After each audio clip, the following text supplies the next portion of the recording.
क्या ये ठीक है कि कोई अहमदी या हर अहमदी हुकूमत की इताअत करना पड़ता है जैसे अल्लाह ताला और रसूल की इताअत करते हैं?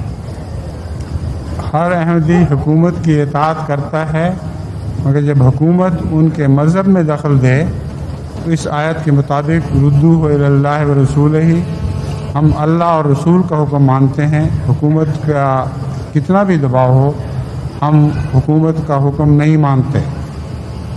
मसलन पाकिस्तान में अहमदियों पर ला इलाहा इल्लल्लाह कहने पर शदीद जुल्म हो रहा है, नमाज़ें पढ़ने पर जुल्म हो रहा है।